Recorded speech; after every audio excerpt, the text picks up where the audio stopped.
Hey guys, welcome back to my channel. Class 12 physics में एक बार फिर से आपका स्वागत है। और आजकल हमारा सेकंड चैप्टर चल रहा है जिसका नाम है इलेक्ट्रिक पोटेंशियल एंड कैपेसिटेंस। और आज का हमारा जो लेक्चर है वो कॉम्बिनेशन ऑफ कैपेसिटर्स का है, जिसे हम हिंदी में संधारित्रों का संयोजन कहते हैं। इससे पहले की क्लासेस में आप लोगों ने प्रतिरोधों का संयोजन पढ़ा होगा।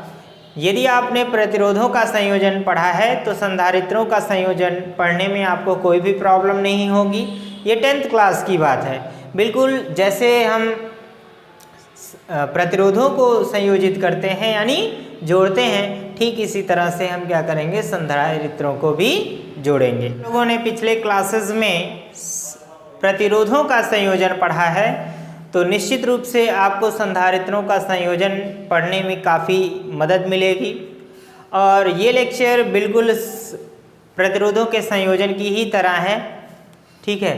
जैसे वहाँ पर हम प्रतिरोधों को जोड़ते थे, तो यहाँ पर हम क्या करेंगे, संधारित्रों को संयोजित करेंगे। देखिए, आखिर संधारित्रों को संयोजित करने की आवश्यकता क्यों पड़ती है।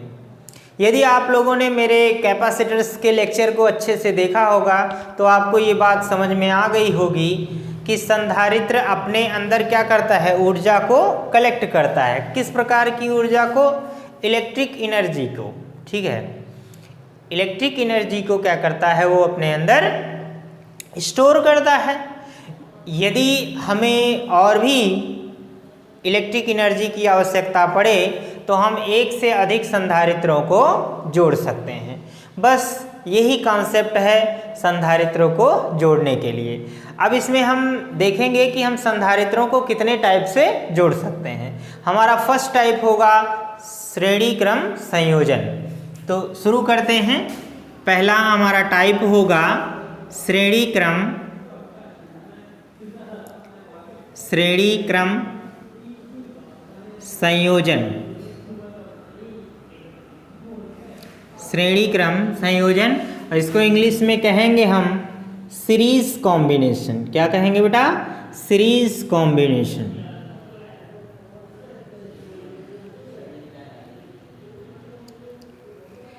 यदि आपने ये वीडियो पूरा देखा तो मैं दावे के साथ कह सकता हूँ कि आपको श्रेणी क्रम और समांतर क्रम संयोजन दोनों ही अच्छे से समझ में आ जाएंगे।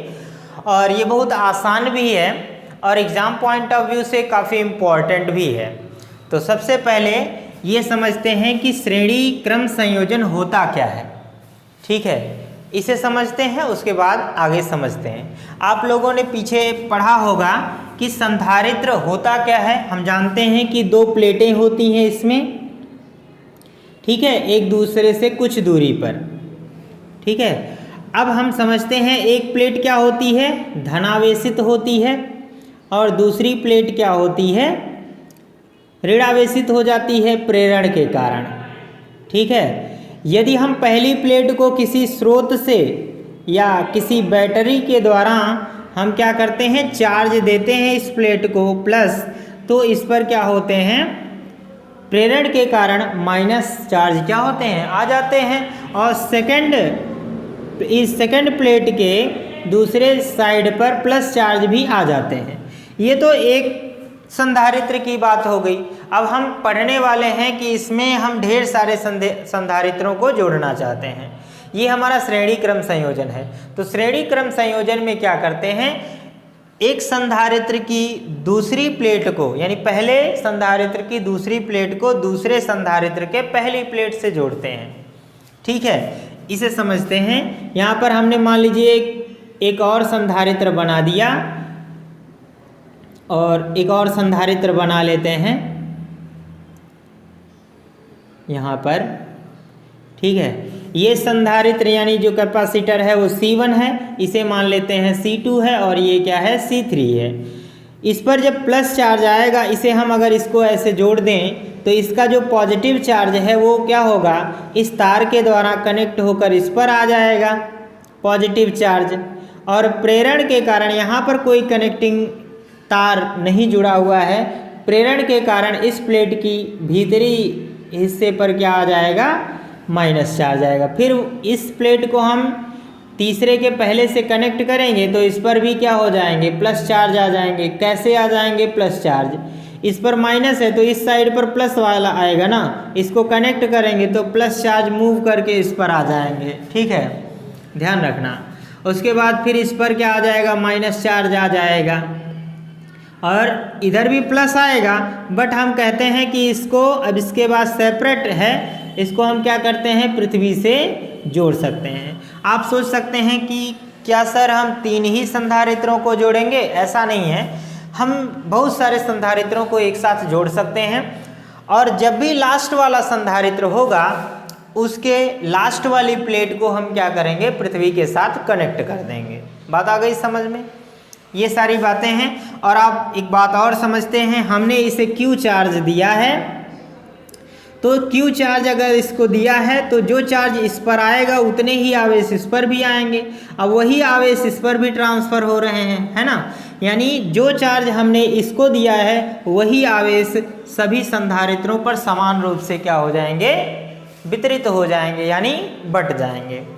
उम्मीद है बातें धीरे धीरे समझ में आ रही होंगी, और अगर ना समझ में आए तो कमेंट सेक्शन में ज़रूर लिखना बेटा, ठीक है। अब ये फर्स्ट संधारित्र है, इसके दोनों प्लेटों के बीच विभव में मान ले रहा हूँ क्या हो जाएगा, V1 हो जाएगा। ठीक इसी तरह से सेकंड वाले को मान लीजिए, ध्यान दीजिएगा, इसका क्या है, V2 है और इसी तरह से इसका मान ले रहे हैं क्या, V3 है। ये चीज़ हमने मान लिया। अब इसे एक्सप्लेन कैसे करेंगे ये बात समझना है, ठीक है। बस जैसे जैसे बनाया गया है ठीक उसी तरह से आपको अपने शब्दों में एक्सप्लेन करने लेना है। चाहे तो आप खुद भी लिख सकते हैं और मैं इसे खुद भी लिखकर आप लोगों को बता दूंगा, ठीक है। मेरे पास अभी भी PDF नोट्स देने के चांसेस नहीं हैं, हमारे पास टाइम थोड़ा कम होता है, इसलिए हम अभी PDF नोट्स नहीं बना रहे हैं। पर भविष्य में मेरा ये प्लान रहेगा कि मैं आपको अपने लेक्चर्स के PDF नोट्स भी प्रोवाइड करवाऊँ। तो यदि आप मेरे चैनल से बने रहेंगे तो जो भी हमारे व्यूअर्स रहेंगे मैं उन्हें PDF नोट्स भी प्रोवाइड करवाने की पूरी कोशिश करूँगा। तो बेटा लेक्चर को पूरा देखना और इसे समझने की कोशिश करना। यदि कोई प्रॉब्लम हो तो कमेंट सेक्शन में ज़रूर लिखना, मैं उसके जवाब ज़रूर दूँगा। तो चलिए शुरू करते हैं। सबसे पहले ये बातें लिखते हैं कि श्रेणी क्रम संयोजन क्या होता है। इसमें लिखेंगे कि इस क्रम या श्रेणी क्रम भी लिख सकते हैं, ऐसे लिखें, श्रेणी क्रम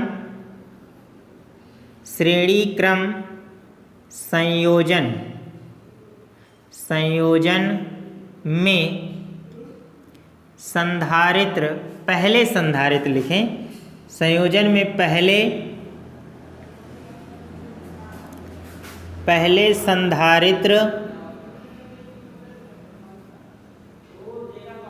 संधारित्र की दूसरी प्लेट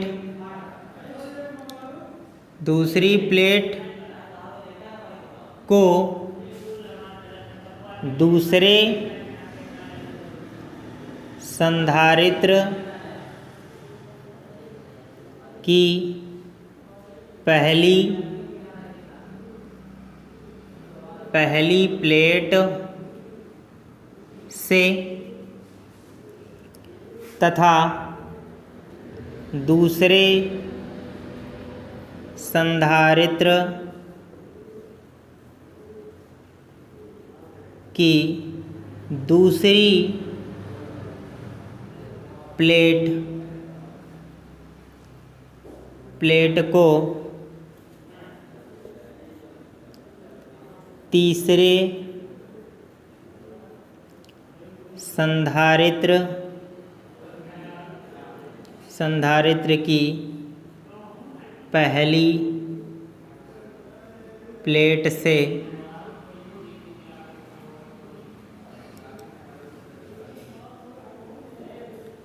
जोड़ा जाता है। इसी प्रकार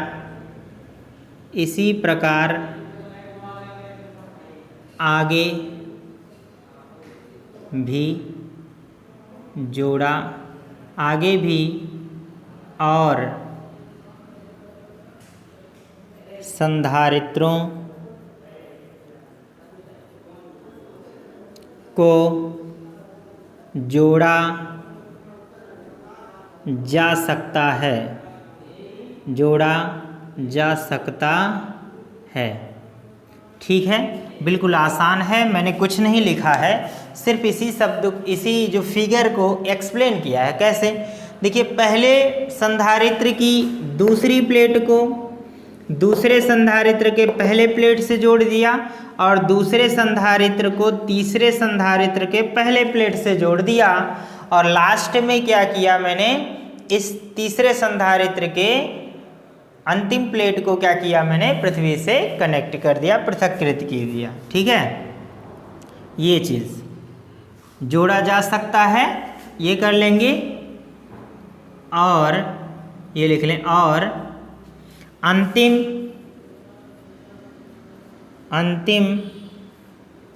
संधारित्र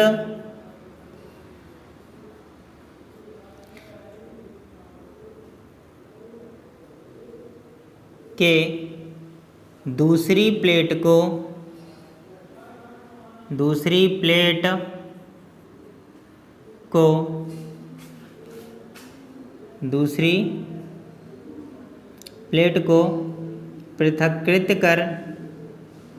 पृथक्कृत कर पृथ्वी से जोड़ देते हैं।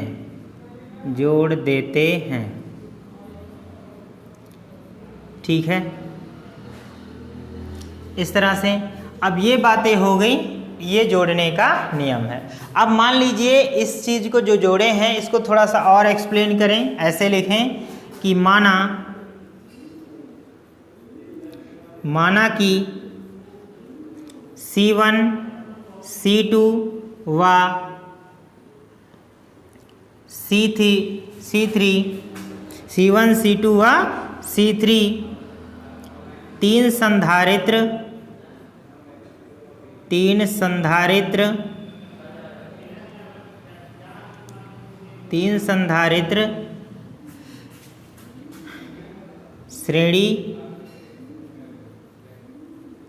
श्रेणी क्रम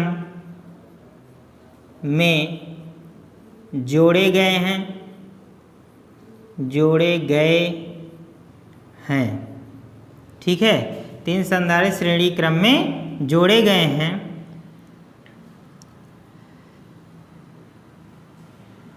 तथा प्रत्येक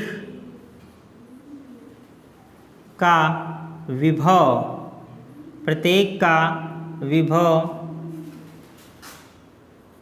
क्रमशः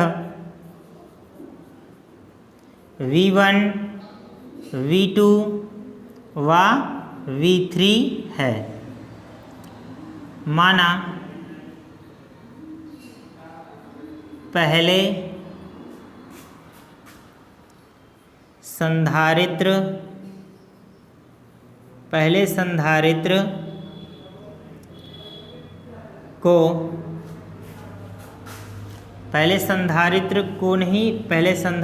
की पहली प्लेट को Q आवेश दिया जाता है।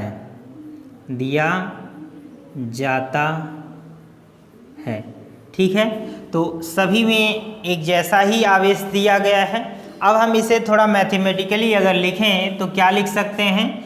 देखिए, कुल विभव क्या होगा। ठीक है, यहाँ पर श्रेणी क्रम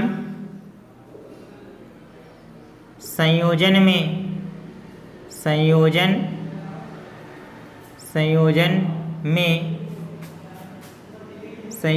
का कुल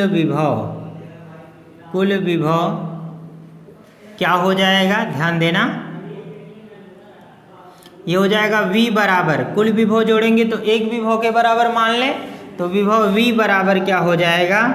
V1 प्लस V2 प्लस क्या हो जाएगा V3 के बराबर हो जाएगा। अब चूंकि हम जानते हैं कि V बराबर क्या होता है, विभव V बराबर क्या होता है Q अपान C होता है।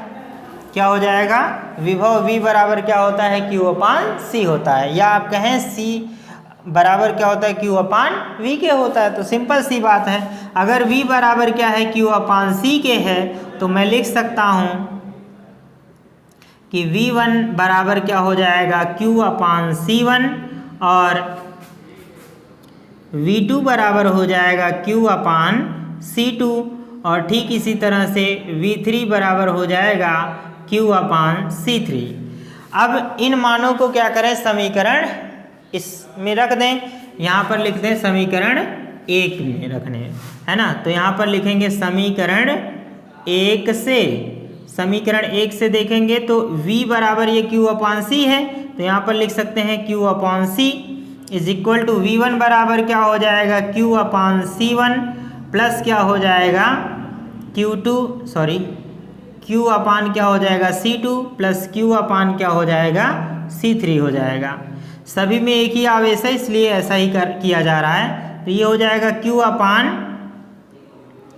अपान C इज इक्वल टू, यहाँ से Q कॉमन कर लें तो Q कॉमन हो जाएगा तो अंदर बचेगा 1 अपान C1 प्लस 1 अपान C2 प्लस 1 अपान क्या हो जाएगा C3।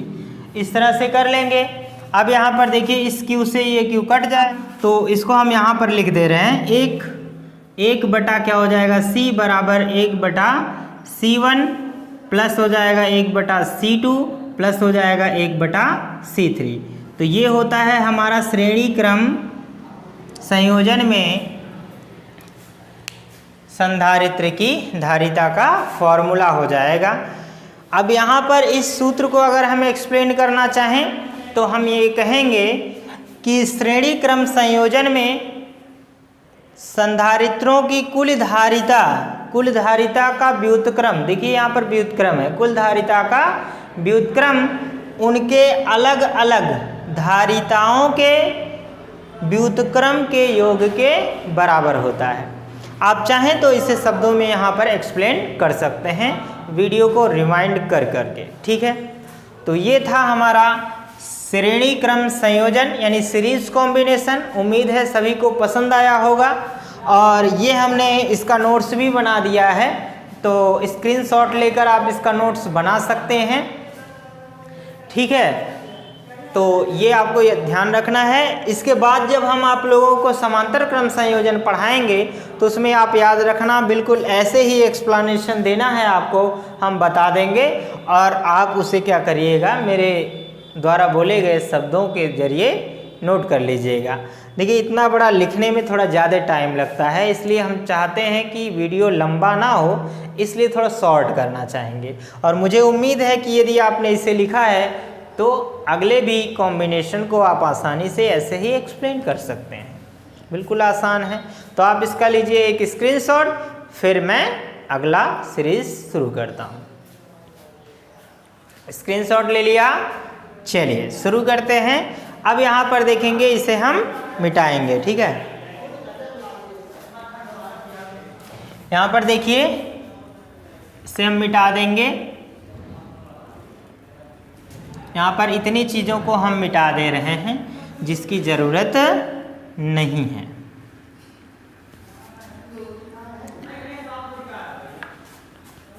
यहाँ पर पूरा मिटा दें।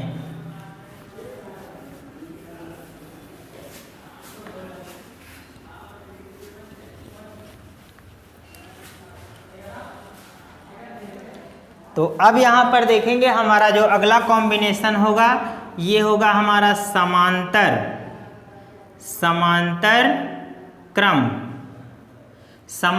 क्रम संयोजन। इसको हम क्या कहेंगे इंग्लिश में, पैरेलल कॉम्बिनेशन, ठीक। तो पैरेलल कॉम्बिनेशन क्या होता है, इस प्रकार के संयोजन को कैसे जोड़ते हैं ध्यान रखना। यहाँ पर मान लो यहाँ पर एक संधारित्र है ये C1 इसे हमने प्लस क्यू चार्ज दिया और इस प्लेट पर माइनस क्यू चार्ज अपने आप आ जाएगा, ये आप समझते हैं। यहाँ पर प्लस वगैरह लगा सकते हैं, कोई दिक्कत नहीं है। यदि मैंने इसे छोटा बना दिया हो तो फिर से मैं मिटा कर थोड़ा बड़ा बना दूँ, ये ऐसा। इसे मैंने प्लस क्यू चार्ज दिया, इसे माइनस क्यू अपने आप आ जाएगा, आप समझते हैं। ठीक इसी तरह से एक और हमने यहाँ पर संधारित्र बनाया, ये C1 है, यहाँ पर मैंने C2 बनाया, इसे मैंने क्या दिया, प्लस क्यू चार्ज दिया और यह माइनस क्यू चार्ज आ ही जाएगा, आप जानते हैं। और यहाँ पर ये प्लस क्यू इसको भी दिया, इस पर माइनस क्यू आ जाएगा, आप ध्यान दीजिएगा। ये C3 है, इस तरह से, ठीक है। अब यहाँ पर देखना कि समांतर क्रम संयोजन में क्या किया जाता है। जितने भी संधारित्र जोड़ने हैं उनकी जो पहली प्लेट होगी वो क्या करेंगे, किसी एक बिंदु से कनेक्ट कर देंगे।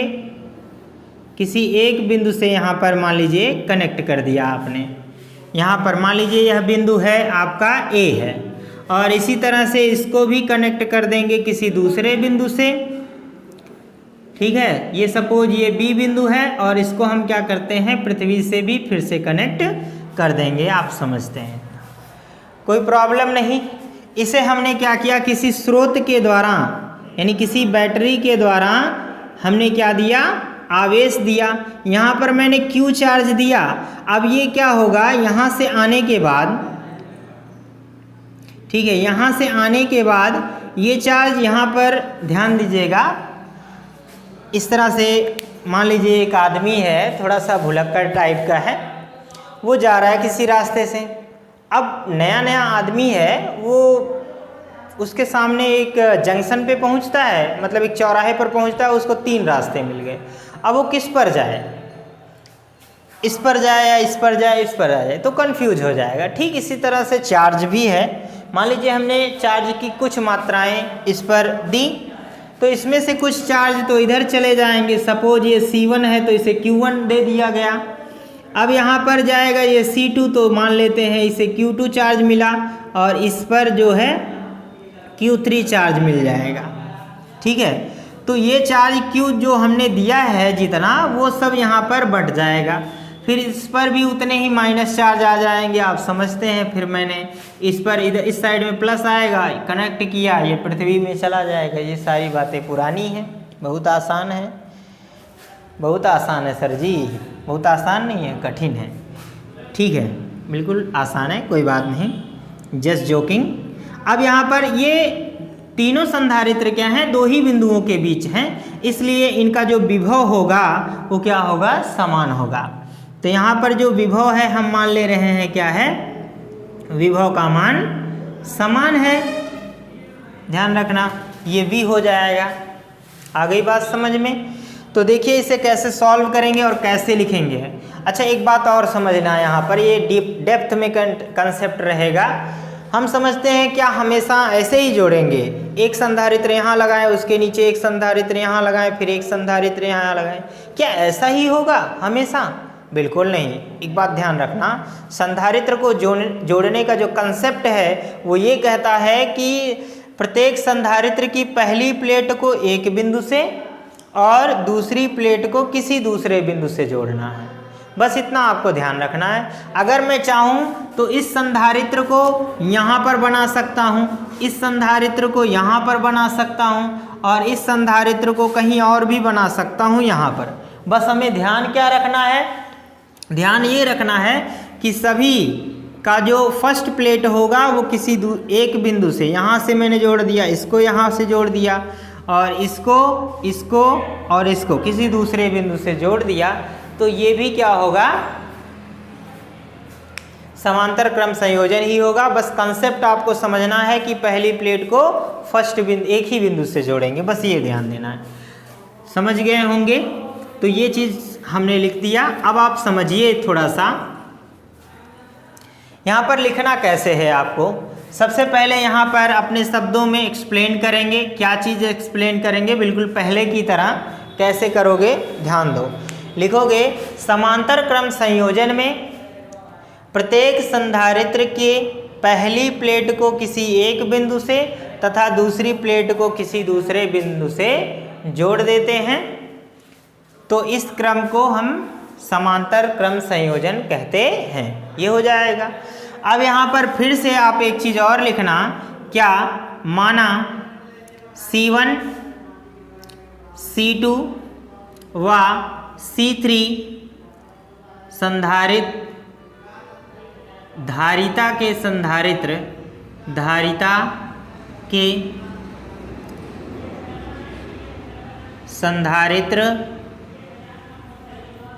संधारित्र समांतर क्रम में जोड़े गए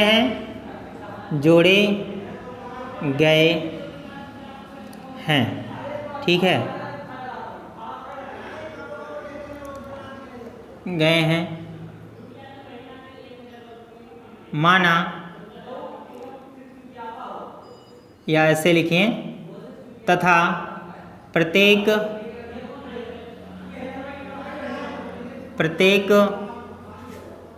को दिया गया आवेश Q1 Q2 व Q3 है।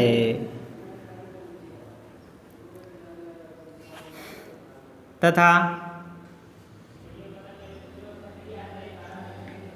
इनके बीच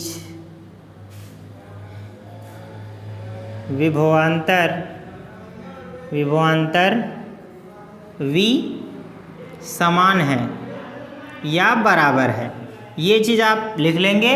अब आप सोचिए, इसको क्यों आवेश दिए गया, यही आवेश सब बटे हुए हैं, तो हम यहाँ पर लिख सकते हैं दिया गया कुल आवेश क्या लिखेंगे, Q बराबर हो जाएगा Q1 प्लस Q2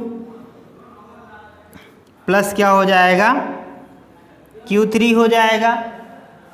अब हम यहाँ पर जानेंगे चूँकि ये चीज़ आपको लिखना है, थोड़ा यहाँ से लिखते हैं, यहाँ पर लिखिएगा, चूँकि इसको यहाँ से लिख लेना, चूँकि Q बराबर होता है C इंटू V, ये फार्मूला होता है। यहाँ पर विभव सबके समान हैं, इसलिए ये C1 C2 बदलेगा। यहाँ पर Q1 के लिए हम क्या लिखेंगे, देखिएगा, Q1 के लिए क्या हो जाएगा, C1 भी हो जाएगा, और Q2 के लिए क्या हो जाएगा, C2 भी हो जाएगा, और फिर यहाँ पर ध्यान दीजिए नीचे हो जा रहा है, ये Q3 के लिए क्या हो जाएगा, C3V हो जाएगा। ठीक है, अब इसे अगर हम समीकरण 1 माने तो हम लिख सकते हैं समीकरण 1 में मान रखने पर, या समीकरण 1 से ऐसा कुछ लिखेंगे तो क्या होगा, थोड़ा यहाँ पर ध्यान दीजिएगा।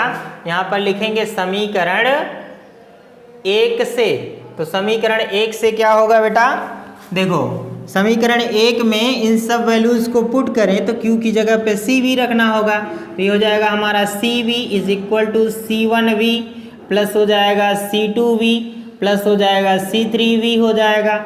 यहाँ पर CV इज इक्वल टू, यहाँ पर V कॉमन कर लेंगे तो हो जाएगा C1 plus C2 plus C3, और ये V से भी मर जाएगा तो आ जाएगा C is equal to C1 plus C2 plus C3। ऐसा हम लिख सकते हैं।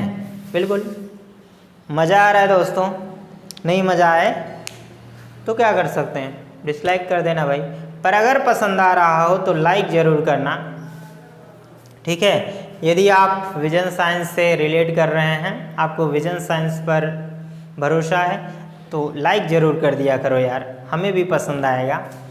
तो इस तरह से हो जाएगा, कॉम्बिनेशन आप कर सकते हैं, और इसको भी अपने शब्दों में चाहे तो एक्सप्लेन कर सकते हैं। कैसे लिखेंगे, समांतर क्रम संयोजन में संयोजित संधारित्रों की कुल धारिता उनके अलग अलग धारिताओं के योग के बराबर होता है। तो ये चीज़ आप समझ जाएंगे। अगर आपको याद होगा, क्या क्या याद होगा? याद है? क्या याद है? हाँ याद है, वो प्रतिरोधों का संयोजन। तो उसमें क्या था, हमने श्रेणी और समांतर क्रम जब जोड़ा था तो श्रेणी क्रम में क्या आया था, R बराबर R1 plus R2 plus R3 आ गया था, और समांतर क्रम में 1/R1 plus 1/R2 plus 1/R3 आ गया था। बस ये भी वैसा ही है, बस सिर्फ उल्टा आ गया है। ठीक है, यहाँ पर सीरीज में जुड़ गया है, वो समांतर वाला सीरीज में है और सीरीज वाला इसमें समांतर में चला आया। बस इतनी सी बात है। तो इसका लीजिए एक स्क्रीनशॉट, बात बहुत हो रहा है इसलिए इसका स्क्रीनशॉट ले लीजिए फिर।